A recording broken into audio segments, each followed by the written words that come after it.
اعوذ باللہ من الشیطان الرجیم بسم اللہ الرحمن الرحیم الحمد للہ رب العالمین والصلاة والسلام علی سید الخلق محمد وآلہ الطیبین الطاہرین۔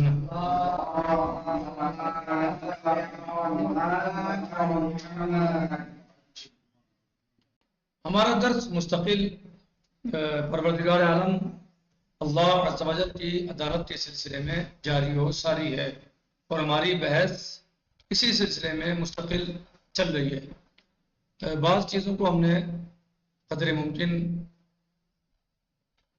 تفصیل کے ساتھ بیان کرنے کی کوشش کی، اور عقیدہ جبر اور عقیدہ تفویض کا بھی ہم نے تذکرہ کیا۔ گزشتہ دروس میں ہم نے ان کو اچھے طریقے سے سمجھنے کی کوشش کی کہ عقیدہ جبر کیا ہے اور عقیدہ تفویض کیا ہے، اور آج ہم مکتب وسطی یا درمیانی راہ کا عقیدہ یا درمیانی راستہ، یعنی جب ایک طرف جبر ہے اور دوسری طرف تفویض ہے۔ جبر کے بارے میں ہم تفصیل سے بتا چکے ہیں، یعنی جبر کا عقیدہ یہ ہے کہ جو لوگ جبر کے عقیدے قائل ہیں تو وہ یعنی یہ عقیدہ رکھتے ہیں کہ انسان اپنے تمام کاموں میں مجبور ہے، یعنی انسان جو کرتا ہے وہ خود نہیں کرتا بلکہ وہ مجبور ہے اسے کرنے میں۔ دوسرا عقیدہ مثلا تفویض کا ہے۔ تفویض کیا ہے؟ یعنی انسان کو اللہ عز و جل نے تمام اختیارات دے دیے ہیں، جو چاہے کرے، صحیح، جو چاہے انجام دے۔ تو گویا اگر وہ کر رہا ہے تو یعنی اسے تمام اختیارات اس کے پاس ہیں، تمام ہر کام میں وہ آزاد ہے۔ لیکن جس طریقے سے عقیدہ جبر باطل ہے، اسی طریقے سے عقیدہ تفویض بھی باطل ہے کہ انسان ہر کام کر سکتا ہے۔ ہر کام انسان نہیں کر سکتا، ہر کام میں انسان آزاد نہیں ہے، یعنی ہر چیز میں آزاد نہیں ہے۔ تو جس طریقے سے ہم نے عقیدہ جبر کا بطلان ثابت کیا، اسی طریقے سے ہم نے عقیدہ تفویض کا بھی یعنی بطلان ثابت کیا، اور اس کو باطل ثابت کیا کہ یہ باطل ہے، اس کا باطل ہونا ثابت کیا۔ تو آج ہم ایک ایسے مذہب اور ایسے نظریے اور رائے کے بارے میں گفتگو کرنے جا رہے ہیں کہ جو درمیانی مذہب ہے، درمیانی راستہ ہے، درمیانی عقیدہ ہے، یعنی جس میں نہ جبر ہے نہ تفویض ہے، یعنی نہ جبر پہ اختیار کیا گیا ہے اور نہ ہی تفویض پہ اختیار کیا گیا ہے، بلکہ درمیانی راستے پہ اختیار کیا گیا ہے۔ اور جو تعلیم ائمہ اہل بیت علیہم السلام ہے، جو مذہب اہل بیت علیہم السلام کی تعلیم ہے، کہ نہ جبر ہے اور نہ تفویض ہے بلکہ درمیانی راستہ ہے۔ جیسے کہ میں نے گزشتہ درس میں بھی آخر میں اس کو بیان کیا تھا کہ جب سائل نے، سوال کرنے والے نے، امام جعفر ابن محمد الصادق علیہ السلام سے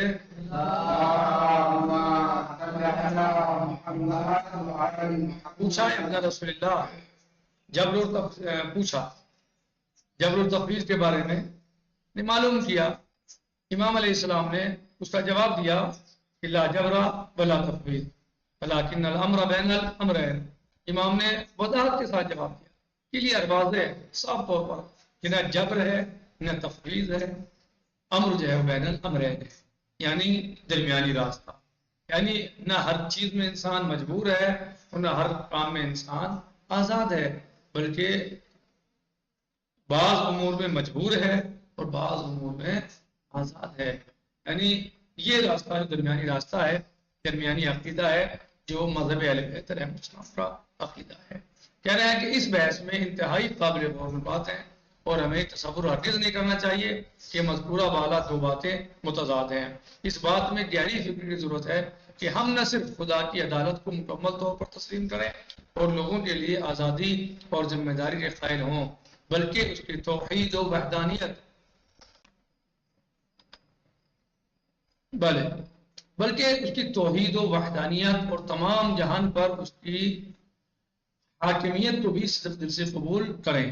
اور یہی وہ نقطہ ہے کہ جسے امر بین الامرین کے نام سے یاد کیا جاتا ہے یا تعبیر کیا جاتا ہے، یعنی وہ عقیدہ کہ جس میں نہ افراط ہے اور نہ ہی تفریط ہے، یعنی نہ افراط پایا جاتا ہے اور نہ تفریط۔ اور یہ بات بھی آپ کو وضاحت کے ساتھ بتائی جا چکی ہے، افراط کیا ہے اور تفریط کیا ہے۔ افراط اور تفریط کا فرق بھی آپ کے سامنے واضح اور روشن ہے. کہہ رہے ہیں کہ چونکہ بحث دقیق ہے لہذا ہم اس کو ایک مثال سے واضح کرتے ہیں.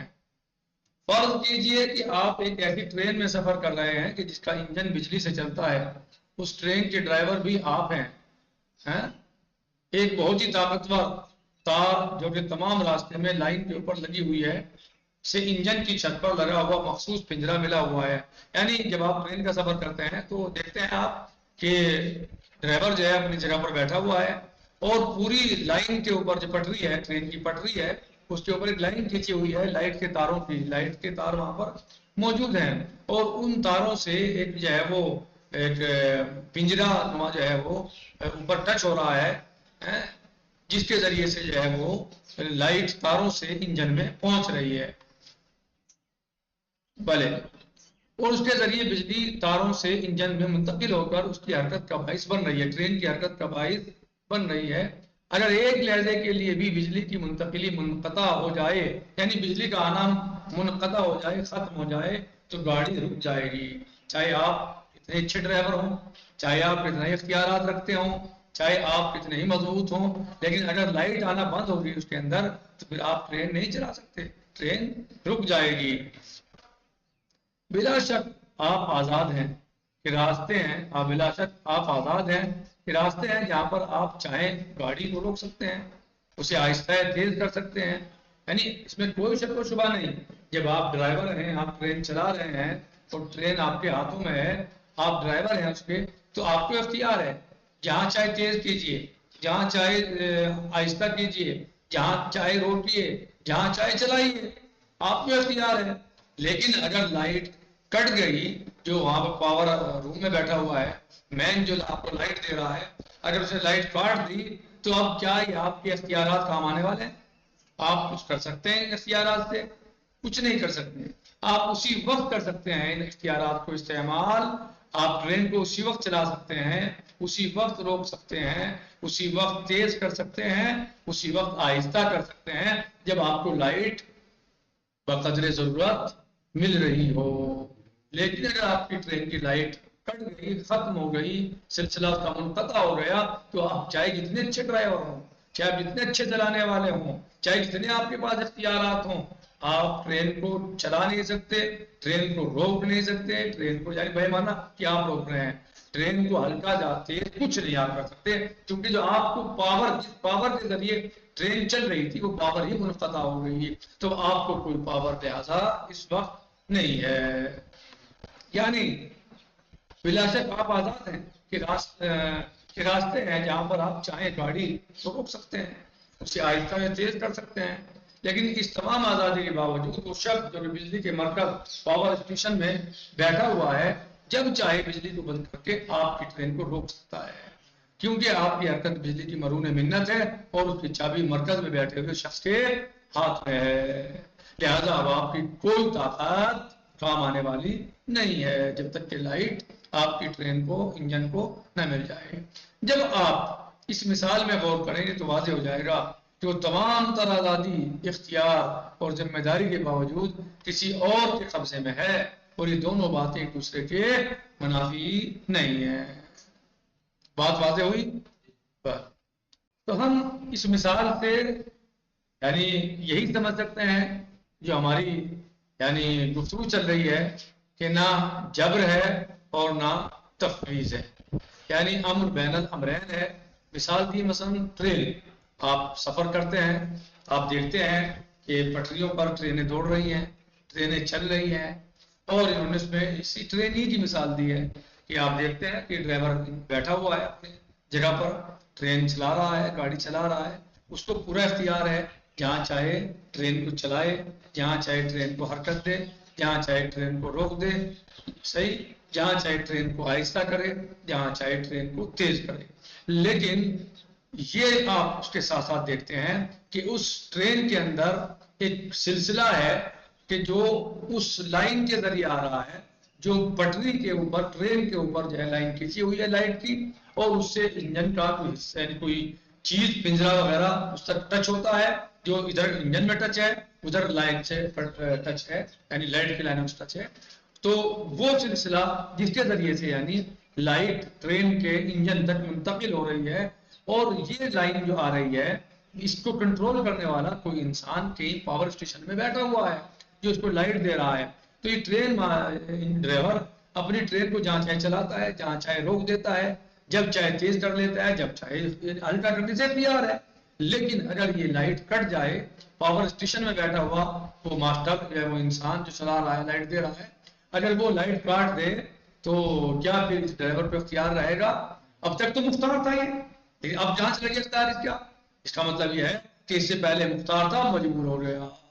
یعنی بعض مقامات پہ آزاد اور بعض میں مجبور. اسی طریقے سے اس میں بھی انسان جو ہے وہ بعض کاموں میں مجبور ہے اور بعض کاموں میں آزاد ہے. یعنی 100% آزاد نہیں ہے، 100% مجبور بھی نہیں ہے. صحیح ہے. لیکن الامر بین الامرین، امر بین الامرین ہے، یعنی کچھ کاموں میں آزاد ہے اور کچھ کاموں میں مجبور ہے. نختفی علی هذا المقدار، باقی غدن سے جی انشاءاللہ. والحمد للہ رب العالمین، وصلی اللہ علی سیدنا و نبینا محمد وآلہ الطیبین الطاہرین. اللهم صل على محمد وعلى السلام علیکم محمد ورحمۃ وعجل اللہ فرجهم. تعالی وبرکاتہ. فی امان اللہ. خدا خدا حافظ. حافظ.